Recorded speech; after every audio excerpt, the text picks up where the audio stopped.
Hello everyone, स्वागत है आप सभी का वेटरन यूट्यूब चैनल पर। मैं यशराज सिंह चौहान। एसबीआई क्लर्क का नोटिफिकेशन आ चुका है। बहुत भयंकर भर्तियां आई हैं हमारे पास, बहुत सारी वैकेंसीज आई हैं। मतलब बहुत सारी, यानी कि पिछली साल का और उसके पहले का जोड़ा, मतलब जोड़ जाड़ के अगर देखा जाए तो एक साल में वैकेंसी आ चुकी है। और यस, अभी नहीं तो कभी नहीं, क्योंकि ये एक्चुअल में प्रूफ करने वाली बात अगर आ जाए तो आप इस साल प्रूफ कर सकते हो, इस एग्जाम में प्रूफ कर सकते हो। और मेरा ये अंदाजा है कि जो एसबीआई क्लर्क में इस साल आप वैकेंसी देख रहे हो, वैसी वैकेंसी आपको हो सकता है कि 2025 के किसी और भी एग्जाम में ना देखने को मिले। तो दैट इज द फाइनल। और मतलब सब कुछ समझ के रखो कि भाई यही एक अपॉर्चुनिटी है जिसका, लाइक जिस वजह से तुम्हारा आरआरबी पीओ नहीं हो पाया, आरआरबी क्लर्क नहीं हो पाया, आईबीपीएस पीओ में अटक गए, प्रीलिम्स में एसबीआई में अटक, आईबीपीएस क्लर्क में अटक गए, या किसी के मेंस में अटक गए, या कुछ भी तो रीजन हुए। तो मतलब ये वो एक अपॉर्चुनिटी है जिस वजह से ये सारी घटनाएं हमारे साथ में हो रही थी, ये सारे इंसिडेंट्स इसी वजह से हो रहे थे। कहीं ना कहीं इस चीज की हमारे को जरूरत थी। तो अब तुम्हारे पास आ चुका है एसबीआई क्लर्क का एक नोटिफिकेशन, जिसमें हमारे को देखने को मिल रही है 13,700 के आसपास में कुछ वैकेंसीज, जिसमें बहुत सी स्टेट में कम है, कोई बात नहीं, और बहुत सी स्टेट में कुछ ज्यादा भी वैकेंसीज हैं। खैर, वो सारी चीजों को हम साइड में रखते हैं। अब वैकेंसी कम हो ज्यादा हो वो तो फैक्टर ही नहीं होता है। फैक्टर हमारा ये होता है कि हमारे को इस एग्जाम के लिए पढ़ना पड़ेगा। अब जैसे ही वैकेंसीज कम दिखती हैं स्टूडेंट्स को, तब डर लगता है स्टूडेंट को कि सर यार, कम वैकेंसी, हम लोग किस तरह से पढ़ाई करें। हम तो काफी टाइम से इस एग्जाम के लिए पढ़ना चाह रहे थे और काफी टाइम से हम इस चीज की तैयारी कर रहे थे। वैकेंसी इतनी सी कम है, हम क्या करें अब। वैकेंसी जब ज्यादा दिखती है तब भी समस्या है कि सर अब हमें डर लग रहा है, इतना सारा कंपटीशन रहेगा, कट ऑफ ऐसा जाएगा वैसा जाएगा। सब लोग पहले से अपने कुछ ना कुछ इधर पे तर्क लगा रहे हैं, और किसी भी कारण से वो खुद को परेशान कर रहे हैं। मतलब आलम देख रहे हो तुम, ऐसा मार्केट में आलम चल रहा है कि वो खुद से कुछ तर्क लगा रहे हैं और खुद से ही परेशान हो रहे हैं। कैसे परेशान हो रहे हैं? अब तो एग्जाम की डेट आ गई, अब क्या करें सर? अरे तो भाई अब क्या करें, अभी समय तो है तुम्हारे पास, अभी ही तो करना है तुम्हारे को। लेकिन सर हमारे को ना एक वो डायरेक्शन नहीं मिल रहा है, एक वो पर्टिकुलर कहानी नहीं मिल रही कि किस तरह से हम लोग शुरुआत करें, और क्या ऐसा जहां पे भी हमारे को मारना है हथियार, हम वहीं पे एकदम मारें और हमारे को वहां से बिल्कुल सोना निकलता मिल जाए। तो एक गाइडेंस की, एक डायरेक्शन की, या फिर मैं कह लूं कि एक स्ट्रेटेजी की जरूरत है अगर, तो ये वीडियो आपके लिए है। आप इसको देखिएगा पूरा लास्ट तक, ये वीडियो होगा जब, तब आपके सारे डाउट्स क्लियर हो गए होंगे। और जो तुम्हारे को डर लग रहा है ना, जो खुद से एक डर तुमने अपने में पैदा कर लिया है, वो डर भी खत्म हो जाएगा, है ना। और क्या नहीं करना है इसके बारे में जरूर सुनिएगा। वीडियो के लास्ट में मैं ये पॉइंट पे डिस्कस करूंगा। और सबसे महत्वपूर्ण हमारी स्ट्रेटेजी होने वाली है sure shot selection for SBI clerk. तो भाई यहाँ पे कुछ कुछ चीजें मैंने ली हैं। यहाँ पे एक एक सब्जेक्ट्स वाइज मैं आपको सारी चीजें बताऊंगा कि किस सब्जेक्ट में आपको क्या क्या कहानी करना है। तो सबसे पहले हम लोग ना इंग्लिश से स्टार्ट कर लेते हैं, ठीक है। हमारे पास में 4 सब्जेक्ट हैं। अगर इस एग्जाम में अगर आप देखोगे, प्रीलिम्स में हमारे पास 3 सब्जेक्ट होते हैं, जिसमें से हमारे पास इंग्लिश, क्वांट और रीजनिंग होता है। सारे लोगों को उसका पैटर्न पता है, जिनको नहीं पता है बहुत ब्रीफ में मैं आपको बता देता हूं। इंग्लिश, क्वांट, रीजनिंग तीनों ही सेक्शन 20-20-20 मिनट के होते हैं। सेक्शनल कट ऑफ इसमें नहीं होता है, लेकिन सेक्शनल टाइमिंग इसमें होता है, जो कि मैंने आपको बता दिया, 20-20 मिनट। इंग्लिश होते हैं 30 क्वेश्चन, क्वांट होते हैं 35 क्वेश्चन, और रीजनिंग होते हैं 35 क्वेश्चन।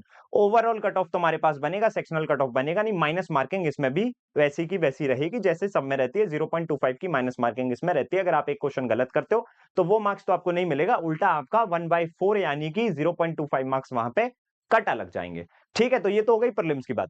मेंस की अगर मैं बात पे आता हूं, तो मेंस में हमारे को इंग्लिश मिलती है, क्वांट मिलती है, जीए मिलती है, और साथ ही साथ में हमारे को मिलता है रीजनिंग। ठीक है, रीजनिंग में आपको 60 मार्क्स के 50 क्वेश्चन मिलते हैं, और बाकी तीनों ही सेक्शन में 50-50-50 क्वेश्चन मिलते हैं, 50-50-50 मार्क्स के। सबकी सेक्शनल टाइमिंग भी वहां पे होती है। तो क्वांट और रीजनिंग में आई गेस आपको 45-45 मिनट मिलता है, और इंग्लिश और जीए में आपको 35-35 मिनट मिलता है। तो वहां पे भी सेक्शनल टाइमिंग है हमारे पास में। सेक्शनल क्वेश्चन के मार्क्स भी मिलते हैं आपको, सेक्शनल मार्क्स भी है उधर पे। रीजनिंग में थोड़ा सा अलग है, बाकी सबके अलग है। लेकिन यहाँ पे भी हमारा सेक्शनल कट ऑफ नहीं होगा, तो मेंस में भी आप निश्चिंत रहिए। मतलब पूरी ही प्रोसेस में आपको सेक्शनल कट ऑफ नहीं देखने को मिलेगा, ओवरऑल कट ऑफ देखने को मिलेगा। ठीक है भाई। अब इंग्लिश की अगर हम बात कर लेते हैं, तो दोनों ही पहलू पे हम लोग ध्यान दे देते हैं। एक तो हमारा प्रीलिम्स होता है सर, एक हमारे पास मेंस होता है सर। दोनों में ही हमारे पास इंग्लिश आती है, और हम सुबह से लेकर शाम तक इंग्लिश में बैठे रहते हैं। हम ग्रामर पढ़ते रहते हैं, हम ये पढ़ते रहते हैं, हम वो पढ़ते रहते हैं। देखो, बहुत क्रिस्प वीडियो बनाऊंगा और आपको बहुत सॉलिड चीज देके जाऊंगा। अगर आपको ऐसा लगता है कि नहीं यार, हमारे को 2-3 स्ट्रेटेजी और वीडियो देखना है, आप देख लेना, आपको फायदा जहां पे मिल जाएगा वो फायदा उठा लेना। मैं आपको बहुत क्रिस्प दे रहा हूं। सिलेक्शन की अगर बात कर रहे हैं, तो सिलेक्शन के उद्देश्य से आप लोग इस वीडियो को देख लेना भाई।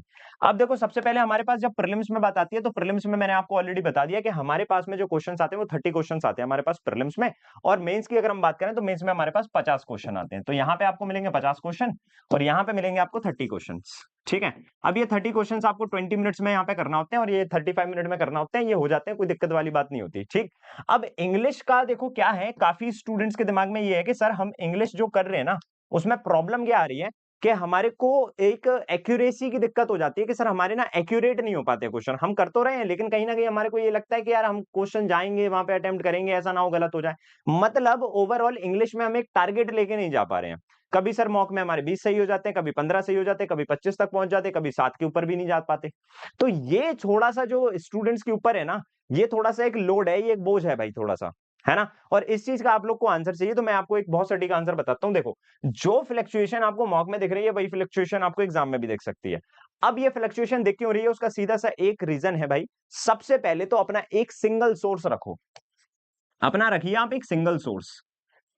सिंगल सोर्स मतलब, अब देखो इंग्लिश एक ऐसी चीज है जो कि आपको किसी पर्टिकुलर, अगर आप टीचर को फॉलो कर रहे हैं तो उसे फॉलो कीजिए, बिल्कुल कोई दिक्कत वाली बात नहीं है। अगर आप न्यूज़पेपर से पढ़ रहे हैं आप न्यूज़पेपर से भी पढ़ सकते हो। अगर आप कुछ रीडिंग कर रहे हो अलग से तो आप रीडिंग भी कर सकते हो।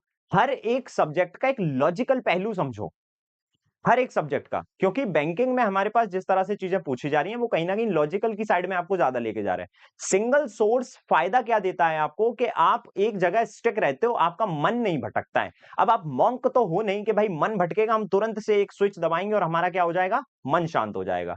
हमारा मन भटका, हमने स्विच दबाया शांत, ऐसा भी नहीं हो सकता। आप अगर मान के चलिए, अगर आप मल्टीपल सोर्स यूज कर रहे हो, मल्टीपल टीचर्स यूज कर रहे हो किसी भी सब्जेक्ट में, मैं बता रहा हूं ये, चाहे वो इंग्लिश की बात हो, जीए की बात हो, क्वांट की बात हो, चाहे रीजनिंग की बात हो, आप मल्टीपल टीचर्स अगर यूज करोगे ना तो मल्टीपल अप्रोचेस आएंगी, उनके मल्टीपल वे ऑफ थिंकिंग आएगी। आप किसी भी टीचर से क्यों पढ़ते हो सबसे पहले ये क्लियर करो अपने दिमाग में। आप अगर ये चीज दिमाग में क्लियर नहीं करोगे तो कहीं ना कहीं समस्या उस सब्जेक्ट में होगी आपको। आप टीचर को फॉलो करते हो उससे अप्रोचेस सीखने के लिए, उसकी वे ऑफ थिंकिंग समझने के लिए कि वो किस तरह से यहां पे हमको चीजें बता रहा है। तो आप भी यही चीज करिए। अगर आपको लगता है कि कोई टीचर सक्षम है आपको पढ़ाने के तो आप उसको फॉलो कीजिए। अदरवाइज इंग्लिश को आप खुद से भी कर सकते हो, कोई दिक्कत वाली बात नहीं है। आप लोग मॉक टेस्ट दीजिए बढ़िया तरीके से, प्रीलिम्स का मॉक टेस्ट दीजिए, मेंस का मॉक टेस्ट दीजिए, आपको समझ में आने लगेगा कि भाई इस टाइप के क्वेश्चन मेरे से गलत हो रहे हैं और इस टाइप के क्वेश्चन मेरे से सही हो रहे हैं। अब वो टाइप कौन से हो सकते हैं, वो रीडिंग हो सकता है, वो ग्रामर वाले भी हो सकते हैं, और वो हो सकता है थोड़ा बहुत हमारा वोकैब वाला पोर्शन हो जाए। अब हमारे वोकैब वाले क्वेश्चन गलत हो रहे हैं तो ऐसा नहीं है कि सुबह से लेके हम शाम तक सिर्फ वोकैब पढ़ते जा रहे हैं, प्रीपोजिशन पढ़ रहे हैं, फ्रेजल वर्ब पढ़ रहे हैं भैया, वर्ब्स पढ़ रहे हैं, सिनोनिम्स पढ़ रहे हैं, एंटोनिम्स पढ़ रहे हैं। हो सकता है कि भाई ये सारी चीजें फायदा देती हैं, लेकिन आपको थोड़ा सा लॉजिकली भी समझना पड़ेगा कि अगर हम एक रीडिंग कर रहे हैं और रीडिंग करते साथ में अगर हमारे को कुछ वर्ड्स बार बार मिल रहे हैं, लाइक न्यूज़पेपर रीडिंग कर रहे हैं और वर्ड एक मेरे को बार बार मिल रहा है, जस्ट एग्जांपल अगर मैं बताऊं आपको, एक डिस्पैच करके एक वर्ड है, अभी रिसेंटली एग्जाम हुआ था उसमें वो आया था तो इसलिए मेरे दिमाग में घूम रहा था वो। तो डिस्पैच एक वर्ड हो गया हमारा। अब ये डिस्पैच बार बार बार बार बार बार आ रहा है, ये डिस्पैच है क्या भला भाई? तो इसके बारे में तुम समझ लो, किस सेंटेंस में किस तरह से ये दिया जाता है, ये नाउन है, ये वर्ब है, या फिर ये अगर वर्ब की तरह यूज करी जाएगी तो किस तरह से इसका वर्ब की तरह यूज होगा, इसका नाउन की तरह यूज किया जाएगा तो वो किस तरह से होगा। ये आपको लॉजिकली अगर आप समझोगे ना तो आपको उस वर्ड का तुरंत मीनिंग खोजना नहीं पड़ेगा गूगल पे। आप उसे पढ़ोगे और उसका मीनिंग खुद से तुम्हारे को समझ में आएगा कि डिस्पैच का मतलब क्या हो रहा है। तो ऐसे ही आप जब रीडिंग के अपने ऊपर कमांड कर लोगे ना तो वो वोकैबुलरी वाला पोर्शन, इवन ग्रामर वाला पोर्शन, वो ऑटोमेटिकली हो जाएगा। अगर आपको इन सारी चीजों को कंप्लीट करने के लिए किसी टीचर की सहायता चाहिए तो आप यूट्यूब पर जाइए, देखिए भाई टीचर्स ऑलरेडी अवेलेबल हैं किसी भी सब्जेक्ट के। आपको जिनसे मजा आ रहा है पढ़ने में, जिनसे सीखने को आपको मिल रहा है, उनसे आप सीखिए। शर्त यह है कि वो टीचर आपका टाइम वेस्ट नहीं करना चाहिए भाई, क्योंकि यूट्यूब पर आपको पता है कि भाई हर प्रकार की चीजें मिलती हैं, इसलिए मैंने आपको पहले ही डिस्क्लेमर दे दिया। ठीक है, तो इंग्लिश में आप ये सारी चीजें कर सकते हो जो मैंने यहाँ पे बताया, और दिन रात कोई एक ही टॉपिक मत पढ़ोगे, सुबह से लेके शाम हो गई हम एक ही टॉपिक पढ़ रहे हैं भैया। क्या कर रहे हैं हम, ग्रामर कर रहे हैं भैया। ग्रामर में क्या कर रहे हैं भैया, हम वर्ब वाला चैप्टर पढ़ रहे हैं भैया। क्यों पढ़ रहे हैं, क्योंकि इस टाइप की चीजें हमारे ना गलत हो जा रही हैं बार बार। ये नहीं करना है तुम्हारे को, समझ में आ रहा है। अगर दिन ना रात अगर कोई चीज करना भी है ना इंग्लिश में तो रीडिंग कर लो भाई। अब रीडिंग वो किसी भी पोर्शन की हो सकती है, न्यूज़पेपर हो सकता है, नोवेल हो सकता है। तुम्हारे रीडिंग कॉम्प्रिहेंशन के जो क्वेश्चन होते हैं ना, डायरेक्ट क्वेश्चन ही सॉल्व करो ना फिर यार। रीडिंग कॉम्प्रिहेंशन करो, तुम्हारे को मॉक मिल जाते, इतनी सारी चीजें मिल जाती है, करो सॉल्व दबा के, एकदम बढ़िया तरीके की तुम्हारा रीडिंग कॉम्प्रिहेंशन हो जाएगा, उसकी मदद से तुम्हारा क्रिटिकल रीजनिंग सही हो जाएगा, उसकी मदद से तुम्हारा रीडिंग अच्छा हो जाएगा, एलईओ अच्छा हो जाएगा, लैंग्वेज अंडरस्टैंडिंग अप्रोच अच्छी हो जाएगी, पजल में स्टक नहीं होगे, डीआई को एक बार पढ़ के समझ जाओगे भैया क्या है कहानी। तो समझो हर एक सब्जेक्ट को ना एक दूसरे के साथ लिंक कर दो, मजा भी आएगा, पढ़ भी लोगे और बढ़िया काम हो जाएगा। अच्छा, तो इसमें हमारे को कोई समस्या नहीं है। देखो इंग्लिश वैसे भी हमारे पास इतनी ज्यादा जटिल नहीं आ रही है जितने बाकी सब्जेक्ट्स आ रहे हैं, तो इनको आप कर सकते हो। कुछ जो चीजें मैंने चुनिंदा बताई हैं, जो आपको फॉलो करना है वो आप फॉलो कीजिए, जो आपको फायदा देती है उसको निरंतर फॉलो करते रहिए। बस आपको जैसे ही फायदा दिखने लगेगा तो इंप्रूवमेंट ऑटोमेटिकली हो जाएगा। सेकंड थिंग इज जीए। जीए में हमारे पास कहानी क्या है, जीए का मैं थोड़ा सा आपको डिटेल में बताऊंगा कहानी। रिसेंटली जो हमारे एग्जाम हुए ना, उसमें हो क्या रहा है, जैसे आपका जो मेंस का एग्जाम शेड्यूल्ड होगा, जो टेंटेटिव मंथ हमारे को दिया गया है वो मार्च दिया गया है। तो आपको ये समझना पड़ेगा कि जितने भी एग्जाम इसके पहले हुए हैं, लाइक आईबीपीएस पीओ का मेंस हुआ, क्लैरिकल का मेंस हुआ है, आरआरबी के दोनों मेंस हुए हमारे पीओ क्लर्क के। तो 2024 में ये जो बड़े बड़े एग्जाम थे, इनमें हुआ क्या, इनमें जो रिसेंट मंथ हमारे पास है ना, जैसे मार्च में हमारा एग्जाम है तो 1 मार्च को पकड़ा हमने सबसे पहले, फरवरी को भी ले लिया, जनवरी को भी ले लिया, दिसंबर को भी ले लिया, एंड इवन थोड़ा सा हम लोग ने नवंबर भी ले लिया। अब मार्च के हमारे मान के चलो कि मिड में भी एग्जाम कंडक्ट होता है, मार्च के सेकंड वीक में या फिर थर्ड वीक के इनिशियल पोर्शन में या फिर सेकंड वीक के लास्ट पोर्शन में अगर हमारा एग्जाम कंडक्ट होता है, तो उस तक उसके पहले तक का हमने मार्च पढ़ लिया, ठीक है, फरवरी पढ़ लिया, जनवरी पढ़ लिया, दिसंबर पढ़ लिया और नवंबर पढ़ लिया। अगर मान के चलो इसके बाद आपके पास में टाइम बचता है तो आप कर सकते हो, और नहीं बचता है तो फिर इतना भी अगर आप कर रहे हो तो ठीक है। अब मैं यहाँ पे आपको लिमिट नहीं करूंगा और यहाँ पे आपको ये भी चीज नहीं बोलूंगा। अब देखो 3 तरह से हम लोग जीए पढ़ सकते हैं। पहला हमारा तरीका होता है कि सर हम डेली पढ़ सकते हैं, दूसरा तरीका होता है हम वीकली पढ़ सकते हैं, और तीसरा तरीका ये होता है कि हम मंथली पढ़ लें भाई, ठीक है।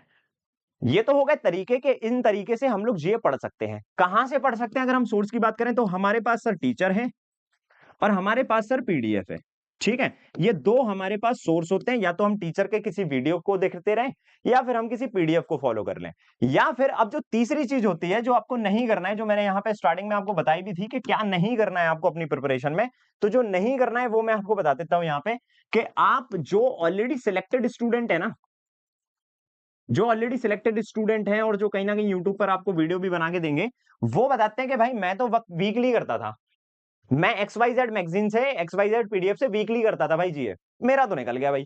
तो यार ठीक है, साइड में रखो। एक आपने इन्फ्लुएंसर का वीडियो देखा, मैं तो डेली करता था और उसका जो सोर्स था वो XYZ पीडीएफ था, इसका PQRS पीडीएफ था।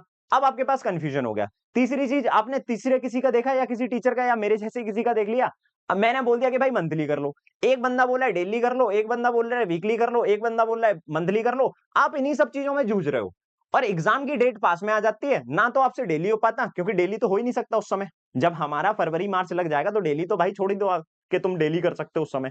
मंथली भी हम नहीं कर पाते और वीकली भी नहीं कर पाते, और सबसे बड़ी बात यहां तक आते आते हमारा कॉन्फिडेंस डाउन हो जाता है, और जब कॉन्फिडेंस डाउन हो जाता है ना तो किसी चीज को पढ़ने में मन नहीं लगता, और जब मन नहीं लगता ना तो हमारे को लगता है ऊपर ऊपर कर लेते हैं भाई, जो दुनिया कर रही है वही कर लेते हैं, टीचर को उठा लेते हैं और वो वीडियो जो डालते हैं मंथली वाले वीडियो उनको जल्दी जल्दी जल्दी जल्दी रिवाइज कर लेते हैं। तो ऐसे में तुम्हारी जो प्रोडक्टिविटी है वो शून्य हो जाती है भाई, तुम्हारे को कुछ मिलता नहीं है ऐसे में। तो भाई कुछ भी फॉलो करो, तरीके होते हैं भाई, डेली पढ़ रहे हो डेली पढ़ो, वीकली पढ़ रहे हो वीकली पढ़ो, मंथली पढ़ रहे हो मंथली पढ़ो। किसी भी चीज के लिए बाइज्ड मत रहो, नहीं भाई अगले ने ये किया था तो हम ये करेंगे, अरे तुम आज ये कर लो ना, तुम बता देना कि तुमने क्या किया था।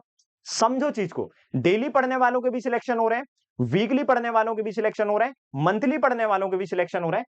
तभी वो स्टूडेंट कहीं ना कहीं बता रहे हैं कि भाई मैं डेली पढ़ता था, मैं वीकली पढ़ता था और मैं मंथली पढ़ता था। तो तीनों ही टाइप के स्टूडेंट्स के सिलेक्शन हो रहे हैं। इन तीनों में कॉमन चीज पता है क्या है, कि ये जिस भी मेथड से पढ़े हैं उस पे स्टिक रहे हैं। क्योंकि जीए, अब देखो दावा सब कर देंगे, हर एक टीचर आएगा यूट्यूब पर एग्जाम के बाद यही बोलेगा भैया हमारा जीए आया, हमारी पीडीएफ से आया, हमारी क्लास से आया। दावा हर टीचर करेंगे और वो गलत दावा नहीं कर रहे हैं, वो बिल्कुल सही दावा कर रहे हैं, क्योंकि जीए उन्होंने तो बनाया नहीं। क्वांट रीजनिंग की एक बात अगर होती है तो वो कंटेंट हम बना रहे हैं भाई, है ना। लेकिन जीए कोई टीचर नहीं बना रहा है, जीए ऑलरेडी उनके पास आ रही है, वो कहीं ना कहीं उस चीज को फिल्टर कर रहे हैं, एग्जाम ओरिएंटेड देखते हैं भाई कि क्या एग्जाम में पूछा जा सकता है, ये एसबीआई के लिए इंपॉर्टेंट है या नहीं।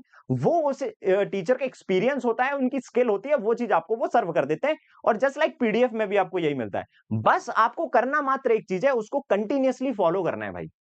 कंटिन्यूअसली फॉलो करना है आपको, ठीक है। अब जब आप इतने मंथ करोगे, किसी भी एक फॉर्मेट से करोगे, आप टीचर के थ्रू जाते हो, पीडीएफ के थ्रू जाते हो, या किसी भी एक सोर्स के थ्रू जाते हो, क्योंकि अभी आपके पास टाइम ऐसा है, आप इनमें से किसी भी एक मेथड से जा सकते हो जीए पढ़ने के लिए। इसके बाद अगर आपसे ये सारी चीजें हो जाती हैं, इसके बाद अगर टाइम बचता है ना, तो मेरी रिकमेंडेशन ये रहेगी, बाकी जीए के टीचर देंगे या नहीं देंगे आई डोंट नो, लेकिन मेरी रिकमेंडेशन ये रहेगी कि आप कुछ बैंकिंग अवेयरनेस वाली चीजें जो है वो पढ़िए, बैंकिंग टर्म्स जो होते हैं वो पढ़िए, साथ ही साथ में कुछ स्कीम्स वगैरह हमारी जो होती हैं, इन मंथ से रिलेटेड जो हमारे पास स्कीम्स हैं, उन मंथ के रिलेटेड स्कीम पढ़िए, और सबसे ज्यादा इंपॉर्टेंट, इसको मैं स्टार में मार देता हूं भाई, ट्रेंडिंग ट्रेंडिंग टॉपिक्स जो हमारे पास है ना, उनको पढ़िए भाई। इसका एक मैं बहुत शानदार एग्जांपल बताता हूं आपको, आपको शायद समझ में आएगा। आईबीपीएस पीओ का एग्जाम कंडक्ट हुआ था हमारा, उसमें ट्रेंडिंग टॉपिक का क्वेश्चन पूछा गया था टेलीग्राम से रिलेटेड। टेलीग्राम में कुछ वो उनके जो क्या कहते हैं, उनके जो सीईओ थे अपने, पावेल दुर्ग पावेल जो थे, उनको गिरफ्तार किया गया था, अरेस्ट किया गया था, या किसी भी कारणवश उनके जो टेलीग्राम में ब्रीचेस वगैरह हो रही थी, वो एक हॉट टॉपिक था, एक ट्रेंडिंग टॉपिक था उस सिनेरियो में, उस टाइम पे। तो उससे रिलेटेड दो क्वेश्चन आए थे भाई, एक क्वेश्चन नहीं था, एक तो यही था कि वो किस कंपनी के, मतलब जिनको ऐसा ऐसा ऐसा किया गया, वो किस कंपनी के सीईओ हैं, तो उधर पे टेलीग्राम आंसर लगाना था। एक था वहां पे क्वेश्चन कि तुम्हारी सबसे ज्यादा प्रचलित जो मैसेजिंग ऐप है वो कौन सी है। तो अब यहां पे जब ये टेलीग्राम का पोस्ट आया होगा जिस समय अखबार में उनके बारे में, उस न्यूज़पेपर में कहीं ना कहीं पूरा पैराग्राफ अगर आप पढ़ोगे तो आपकी रीडिंग अच्छी होगी, पहली बात। दूसरा, आपको यह भी पता पड़ेगा कि सबसे प्रचलित जो हमारा था वो व्हाट्सएप है या फिर टेलीग्राम है या फिर क्या है, मैसेजिंग ऐप में क्या है, उसके बारे में थोड़ा सा पढ़ोगे ना तो आपको समझ में आएगा। तो ट्रेंडिंग टॉपिक अगर आप पढ़ रहे हो ना, तो ट्रेंडिंग टॉपिक अगर आपको मान के चलो किसी टीचर ने कवर नहीं करवाया या पीडीएफ में भी नहीं मिला, तो अब ये आपकी खुद की जिम्मेदारी हो गई कि कोई भी अगर आपको ऐसा ट्रेंडिंग टॉपिक दिख रहा है जो कि बहुत ज्यादा हाइप क्रिएट कर रहा है या बहुत ज्यादा हाइप में है वो चीज, तो डेफिनेटली आपको उसके बारे में डिटेल पढ़ना है। एक बार रीड कर लोगे ना, खेल पूरा खत्म वहीं का वहीं हो जाएगा।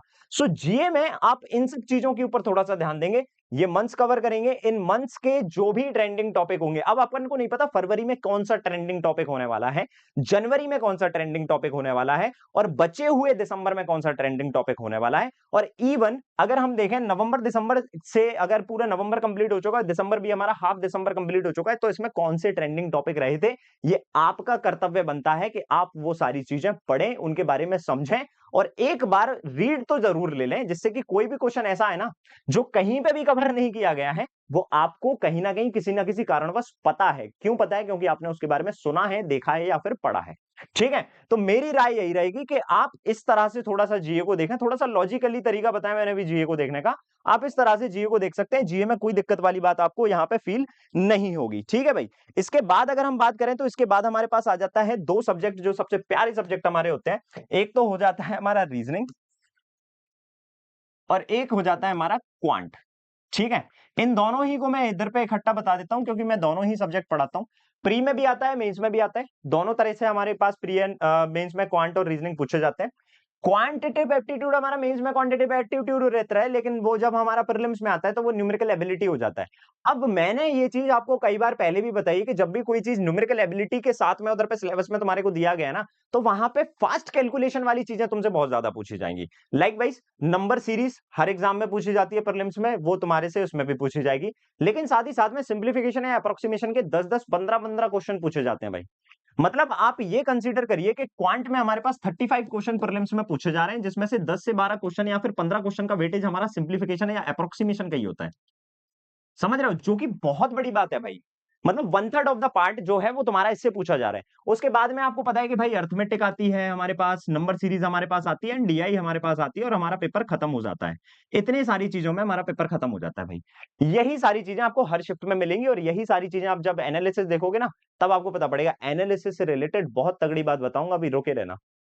ये सारी चीजें जो है ये हमारा पेपर बना रही है। रीजनिंग में भी अगर हम बात करें तो रीजनिंग में हमारे पास मिसलेनियस आ जाता है। मिसलेनियस में दो चीजें जो खासकर देखी जाती हैं, वो एक तो होता है हमारा सिलॉग्स और एक होता है हमारा इनइक्वालिटी। इसके बाद में अगर हम बात करें तो थोड़ा सा हमारा हो जाता है direction and sense. Direction sense के बाद में हमारा हो जाता है ब्लड रिलेशन। ब्लड रिलेशन के बाद कोडिंग डिकोडिंग। कुछ चुनिंदा टॉपिक मैंने आपको यहाँ पे लिख दिए कि भाई चुनिंदा टॉपिक ये आपको देखने को मिलते हैं। लाइकवाइज आपको पजल दिखता है और साथ ही साथ में आपको सिटिंग अरेंजमेंट भी दिखता है। अब देखो, ये सारी चीजें तो हमारे सिलेबस के लिए ठीक है भाई, इतनी इतनी सारी चीजें हमसे पूछी जाती हैं, लेकिन समस्या ये नहीं है सर। ये तो हमको पता है कि ये सब पूछा जाता है, समस्या ये है कि हमसे ये बनती नहीं है, हम यहाँ पे हो जाते हैं स्टक। अब देखो, सबसे बड़ी बात मैं आपको बताऊं, इसमें ये सारी चीजें अगर मैं हटाऊं तो यहां पे मैं कुछ चीजें आपके सामने अगर रखूंगा तो आप उसमें बिल्कुल ना एग्री करोगे। रीजनिंग में जो हमारे पास सिलॉग्स आ रहा है या फिर इनइक्वालिटी आ रही है, उसको तुम्हारे को डिटेल में पढ़ने की जरूरत नहीं है। पहली बात तो आप ये समझो, वो आपको ऑलरेडी आती है, आप इतने टाइम से तैयारी कर रहे हो। और जिसको नहीं भी आती है ना, एक दिन मात्र का ये टॉपिक है, आप एक दिन कोई भी चुनो, उस दिन में ये सिलॉग्स और इनइक्वालिटी दोनों कंप्लीट कर सकते हो, आप बहुत अच्छे से सीख सकते हो। इसमें बहुत ज्यादा टाइम खपाने की जरूरत नहीं है।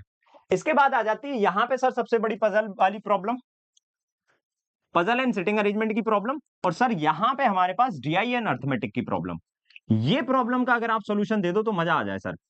DI and arithmetic and puzzle and sitting arrangement, तो इन दोनों में एक ही चीज बोलूंगा मैं भाई, कि आपको क्यूएसएस एंड एलयूए लगाना है भाई। अब क्यूएसएस एंड एलयूए की क्या है भाई? क्यूएसएस एंड एलयूए एकमात्र चीज है हमारे पास, क्यूएसएस जिसके थ्रू हम लोग क्वेश्चन सिलेक्ट करते हैं कि भाई 35 क्वेश्चन में से 35 क्वेश्चन अगर आप करने नहीं आए हो तो इसमें से पहले क्वेश्चन सिलेक्ट कर लो आपके कौन से क्वेश्चन सिलेक्ट करने चाहिए। क्यूएसएस बहुत ज्यादा फायदा देती है आपकी मेंस वाले एग्जाम के लिए। अब मेंस में अब स्ट्रेटेजी तो दोनों ही की चल रही है, तो पहले हमारे को प्री देना पड़ेगा, तो प्री में भी हम क्यूएसएस लगा सकते हैं। कैसे लगाते हैं सर ये क्यूएसएस, कैसे क्या वर्क करता है और कितना फायदा देता है, ये आज ही मेरी पेड क्लास हुई थी और उसमें मैंने ये लगवा के बताया भाई क्यूएसएस एंड एलयूए का क्या फायदा होता है। ठीक है, तो क्वेश्चन सिलेक्शन स्किल होती है, और एलयूए यानी कि लैंग्वेज अंडरस्टैंडिंग अप्रोच, यानी कि हम कोई भी पजल अगर कर रहे हैं तो आपको बार बार नहीं पढ़ना है उसे। एक लाइन पढ़ी, उसका मीनिंग तुम्हें तुरंत समझ में आना चाहिए। दूसरी लाइन पढ़ी, तुरंत उसका मीनिंग समझ में आना चाहिए, और वो मीनिंग सटीक होना चाहिए। समझ में आ रहा है? तब तो आपका एलयूए बहुत तगड़ा है। अगर आपका ये तगड़ा नहीं हुआ ना, तो वो लाइन आपको, वो स्टेटमेंट आपको बार बार पढ़ना पड़ेगा, या एक बार पढ़ के वो समझ में नहीं आएगा। आप जितना भी समझोगे उसका टूटा फूटा भाग समझोगे और उससे पजल बनाना स्टार्ट करोगे, तो स्वाभाविक है कि आपका पजल बीच में जाके स्टक होगा। ठीक है, तो हर एक छोटी छोटी बारीकियां, हर एक छोटे छोटे स्टेटमेंट के मीनिंग क्या हो रहे हैं उनके बारे में आपको पता होना चाहिए। और यही एक चीज हमारे पास निकल के आ जाती है डीआई में। जब हम डीआई में चीजों को कंप्लीट नहीं कर पाते हैं, डायरेक्शन का कनेक्शन नोट के साथ में और ग्राफ के साथ में, या फिर उसका कनेक्शन पूरे क्वेश्चन के साथ में जब तक नहीं कर पाते हैं, तो कहीं ना कहीं हमारे पास में बीच में या तो टाइम वेस्ट होता है, या फिर कैलकुलेशन में हम गड़बड़ करते हैं, या फिर हमारे पास बीच में हम ये स्टक हो जाते हैं कि भैया हमसे तो नहीं हो रही, हमने हाथ खड़े कर दिए। तो ये चीज ना हो, उसके लिए आपको ये दोनों स्किल्स तो सीखना ही सीखना है, साथ में उसको सॉल्व करने की अप्रोच। देखो भाई होता क्या है कि कोई भी क्वेश्चन अगर हमने सिलेक्ट कर लिया कि भाई अब मैं ये क्वेश्चन करने वाला हूं, जब तक आपको उसकी अप्रोच नहीं पता होगी कि हाँ भाई ये इसकी सबसे सटीक अप्रोच है, तब तक वो क्वेश्चन सिलेक्ट करने का कोई मतलब नहीं हुआ। एक क्वेश्चन मैंने सिलेक्ट कर लिया कि भाई ये वाली डीआई में करूंगा, 5 क्वेश्चन है इसमें, 5 मार्क्स मेरे को मिल जाएंगे। लेकिन अगर मैं ये वाली डीआई कर रहा हूं और अगर मेरे को इसमें 5 मार्क्स मिल जाएंगे, तो वो 5 मार्क्स मेरे को डीआई सॉल्व करके नहीं मिलेंगे, वो क्वेश्चन सॉल्व करके मिलेंगे मेरे को। उस डीआई को सॉल्व भी करना पड़ेगा, साथ में क्वेश्चन भी सॉल्व करना पड़ेगा, तब जाके मेरे को मार्क्स मिलेंगे। अब डीआई हमसे सॉल्व हो गई, क्वेश्चन हमसे सॉल्व नहीं हो रहे हैं, उसमें दिक्कत आ रही है अप्रोच की। सेम अर्थमेटिक में होता है। अर्थमेटिक में क्या होता है, हम लोग ना शॉर्टकट लगाने की कोशिश करते हैं, लेकिन हम कहीं ना कहीं अप्रोच को खो देते हैं भाई। अगर आपके पास में एक अप्रोच होगी ना किसी भी पर्टिकुलर चीज को करने के लिए, तो आप उस क्वेश्चन को अटेम्प्ट कर पाएंगे। तो सबसे पहले अगर आपको ध्यान रखना है तो इन्हीं दोनों चीजों का ध्यान रखना है भाई, कि अप्रोच हमारे को सबसे ज्यादा सॉलिड रखना है अपनी। अब ये अप्रोच एक ऐसी बात है ना, आपको लगता होगा कि यार सीख लेंगे यार, क्या फर्क पड़ता है यार, लेकिन अप्रोच आप कहीं सीख नहीं पाओगे। समस्या सबसे बड़ी ये है, आपका सीखने का जो तरीका है और पूरी प्रिपरेशन को देखने का जो नजरिया है ना, वो थोड़ा सा गलत भी है। क्या आप सोचते हो कि यार दुनिया मॉक लगा रही है, हम भी मॉक लगा लेते हैं? मॉक से कभी भी तुम कोई चीज सीखते नहीं हो। मॉक जो होता है वो हमारा प्रैक्टिस करने का एक जरिया होता है बस।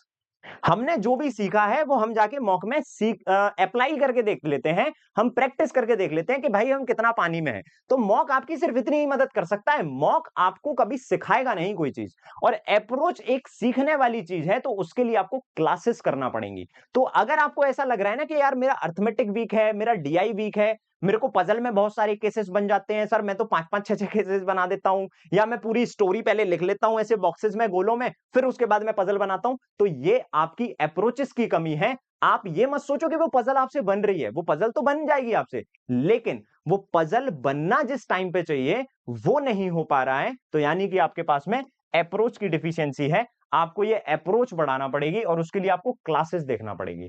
अब बात यहां पे ये आ जाती है कि सर अगर हमें क्लासेस देखना ही है, क्लासेस देखना ही है, तो आप सीधा सीधा ये बोलो ना कि आपको क्लास देखना है, सिंपल सी यही हमारी पूरी स्ट्रेटेजी हो गई। तो ऐसा नहीं है बेटा, क्लास आपको देखना है अप्रोच के लिए, मॉक टेस्ट आपको देना है प्रैक्टिस के लिए, आप दोनों को सेपरेट करके रखोगे तो ये ठंडा रहेगा और ये ठंडा रहेगा ना, तो एग्जाम में आप काम अच्छे से कर पाओगे।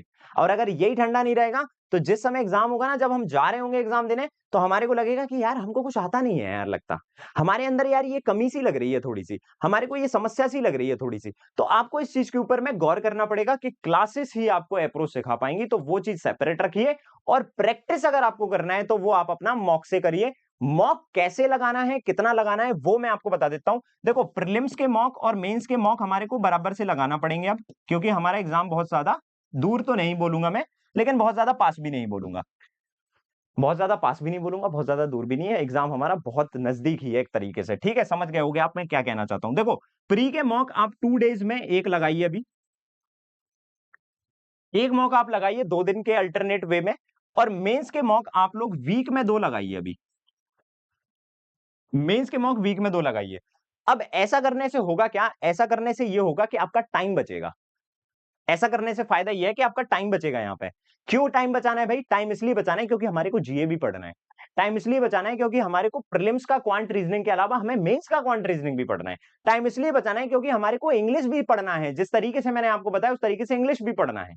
टाइम हमें इसलिए बचाना है। अच्छा, और टाइम बचाना तो है, लेकिन टाइम आप यहां तो बचा लोगे, लेकिन जहां बचाना चाहिए टाइम वहां आप नहीं बचा पाते हो टाइम। वो क्या है कहानी, वो मैं आपको समझाता हूं, आ जाओ।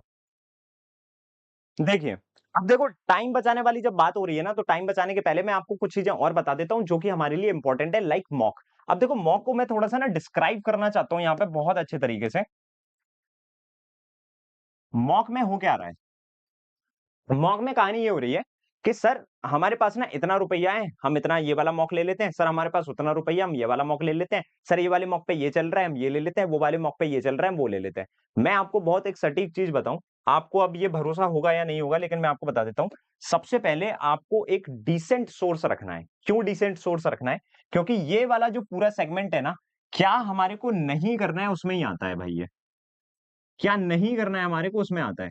सबसे पहले आपको ये समझना पड़ेगा कि भाई हम यहाँ पे 200-300 रुपए अपने बचा तो लेते हैं, बचा लो, कोई दिक्कत वाली बात नहीं है। लेकिन ये अपॉर्चुनिटी आपके पास में दोबारा नहीं आएगी, अभी नहीं तो कभी नहीं।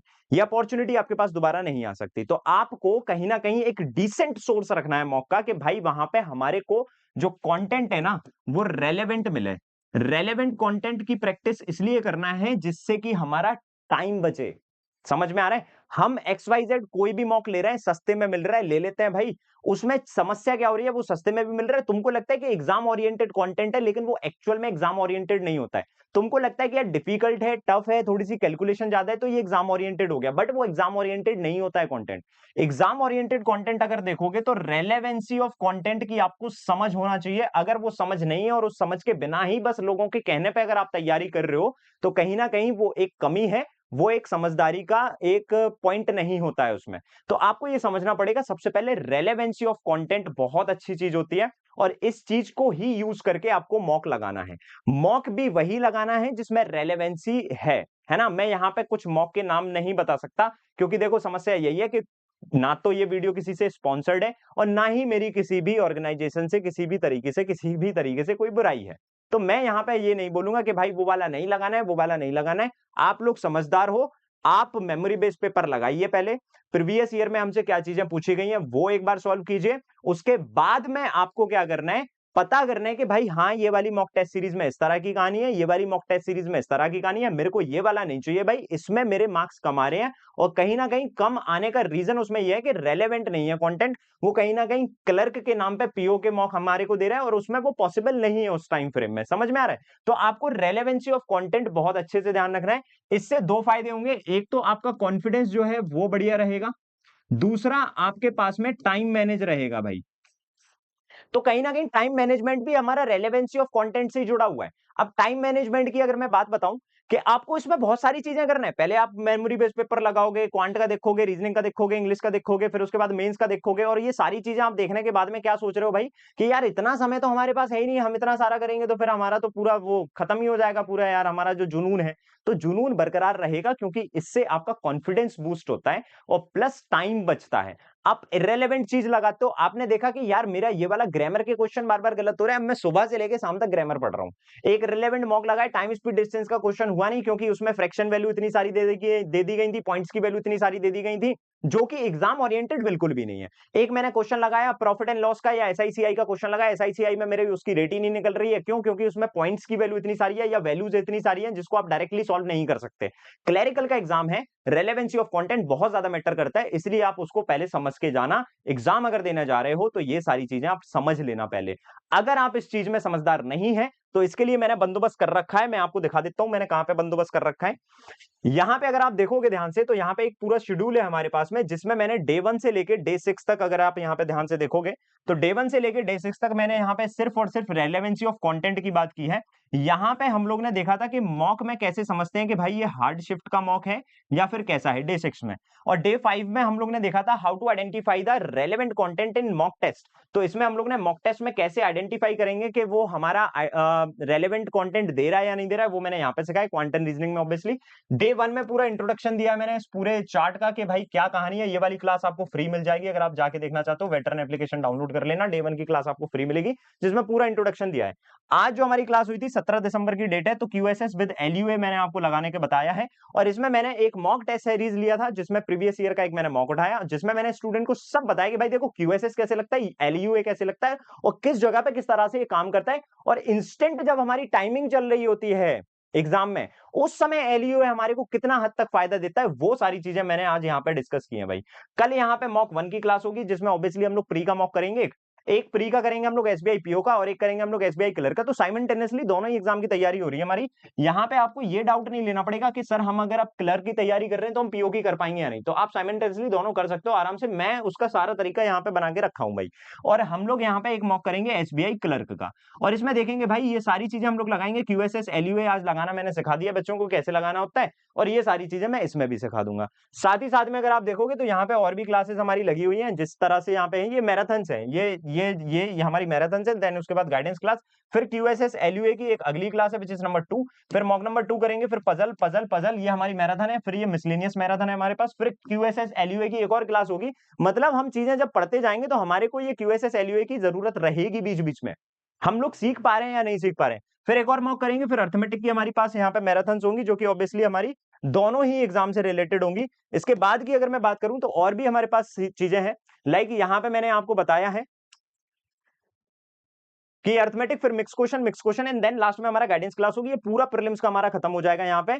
और यहाँ पे ये डेट्स के हिसाब से ये चेंज हो जाएंगी, अगर आप इस चीज को थोड़ा सा पढ़ते हो तो आपको क्लियरली समझ में आ जाएगा कि डे 1 से लेके डे 6 तक जो मैंने क्लासेस बनाई थी वो सारी की सारी बेस्ड ऑन प्रीवियस ईयर थी, जिसमें आपको 100% रेलेवेंसी ऑफ कंटेंट के बारे में पता लग सके।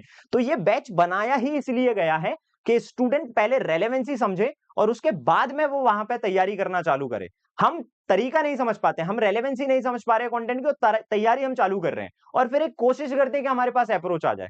अप्रोच आ जाती है लेकिन वो रेलेवेंट भी तो होना चाहिए ना उस समय पे जिस एग्जाम की हम तैयारी कर रहे हैं। ठीक है भाई, तो ये चीज आपको समझना पड़ेगी कि रेलेवेंट कंटेंट पढ़ने से हमारा टाइम बहुत बचता है, दूसरे सब्जेक्ट को पढ़ने के लिए टाइम बचेगा और कहीं ना कहीं कॉन्फिडेंस भी आएगा। पॉइंट नंबर 2, तो मॉक से रिलेटेड आप चीज समझ चुके होंगे। मॉक एक डिसेंट सोर्स का लीजिएगा, डिसेंट सोर्स से आपको रेलेवेंसी ऑफ कंटेंट वहां पे कहीं ना कहीं मेंटेन करके दिया जाता है। हर एग्जाम की कहानी होती है कि अगर क्वांट सेक्शन थोड़ा सा ऊपर बनाया जाता है ना तो रीजनिंग को बैलेंस करना होता है, अगर रीजनिंग थोड़ा सा ऊपर बनता है ना तो क्वांट हमारा बैलेंस होता है, और ये हर एग्जाम में देखने को मिलता है। और उसके अंदर भी अगर क्वांट का डीआई वाला पोर्शन अगर थोड़ा सा ज्यादा है तो उसका मिसलेनियस और अर्थमेटिक वाला पोर्शन थोड़ा सा डाउन होगा। अगर अर्थमेटिक मिसलेनियस थोड़ा सा अप है like simplification, number series and arithmetic, तो डीआई वाला पोर्शन थोड़ा सा डाउन होगा। सेम हमारा रीजनिंग में भी होता है वाइस वर्सा। तो आपको ये चीज समझना पड़ेगी, आपको इस तरह से रेलेवेंसी के बारे में समझना है। अब ये बहुत डीप डाउन चले जाना पड़ेगा, इसके लिए आपको बहुत ज्यादा गहन अध्ययन करना पड़ेगा इस चीज के लिए। इसीलिए मैंने यहाँ पे आपको ना ये बैच में यहाँ पे ये सारी चीजें दे रखी हैं कि भाई मैं खुद ही बता दूंगा तुमको कि क्या होता है। तो डे 1 से लेकर डे 6 तक मैंने सिर्फ यही चर्चा की है पूरे 6 दिन कि भाई किस तरीके से हमारा रेलेवेंसी ऑफ कंटेंट काम करता है। ठीक है भाई, सेकंड थिंग जो इसमें बहुत ज्यादा इंपॉर्टेंट है जो हमारे को नहीं करना है वो है भाई क्या, कि भाई एक टीचर को ही फॉलो करना है तुम्हारे को,